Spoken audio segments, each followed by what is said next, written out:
আসসালামু আলাইকুম, সবাই কেমন আছেন? আপনাদের সামনে একটা নতুন ভিডিও নিয়ে আসলাম। অবশ্যই দেখতে পাচ্ছেন। আপনাদের কাছে একটা কোনো অনুরোধ হলো, এই ভিডিওটা না টেনে পুরোটা দেখার জন্য চেষ্টা করবেন এবং আমার কথাগুলো শোনার জন্য চেষ্টা করবেন। আপনার কোনো না কোনো কিছু উপকারে আসবে ইনশাআল্লাহ। আর আমার কথা শোনার জন্য চেষ্টা করবেন মনোযোগ দিয়ে। এর আগে আমি একটা কথা বলতে চাই, যতজনে আমার এই ভিডিওটা দেখবেন ইনশাল্লাহ সবাই সাবস্ক্রাইব করে রাখবেন ভালো লাগলে।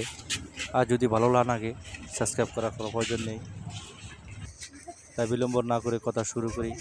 সেটা হলো, আমরা যারা দুনিয়ার উপরে মুসলমান জীবিত আছি, সুস্থ অসুস্থ,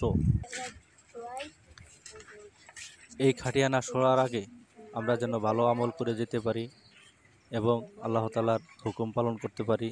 যেমন আমাদের প্রতিদিন ৫ ওয়াক্ত নামাজ আল্লাহ তাআলা নির্ধারিত করে দিয়েছেন। আমরা যেন ৫ ওয়াক্ত নামাজ সময়ে পড়তে পারি। যে সময়ে না পড়ি, কোনো এক সময় যেন পড়ে নিতে পারি। তাই আমরা যারা নামাজ না পড়ি, কন্টিনিউ যেন আল্লাহ তাআলার ৫ ওয়াক্ত নামাজ পড়ার জন্য তৌফিক দেন। এই খাটিয়ানা শোয়ার আগে আমাদের যেন মনের ভিতরে ভয় ঢুকে। কবরে আজ না হয় কাল যেতেই হবে, এভাবে মানুষ আসবে সারিবদ্ধভাবে দেখার জন্য এবং কাতার হয়ে দাঁড়াবে। লাশ সামনে নিয়ে মানুষ বলবে যে যদি কোনো ভুল ত্রুটি করে থাকে আল্লাহর হস্তে তাকে মাফ করে দিবেন। আসলেও মানুষের ঋণের কথা বলা হয় আর মাফের কথা বলা হয়, এই দুটাই সবচেয়ে মূল জিনিস। আর কবরের হিসাব হবে আগে নামাজের।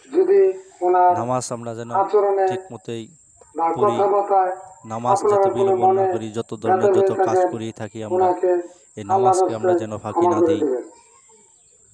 আর দেখতেই পাচ্ছেন যতগুলো লোক আসছে, যত কাজের ব্যস্ততা থাকুক, সবাই কাম ফেলে দিয়ে জানাজায় শরীক হয়েছেন। চিরবিদায় দেওয়ার জন্য চেষ্টা আসছেন এবং 2 মুঠো মাটি কবরে দেওয়ার জন্য আসছেন।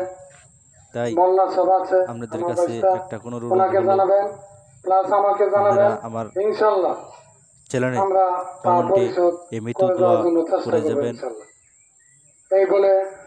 আর আপনাদের সামনে বেশি কথা না বাড়িয়ে আমার কথা শেষ করছি। আসসালামু আলাইকুম।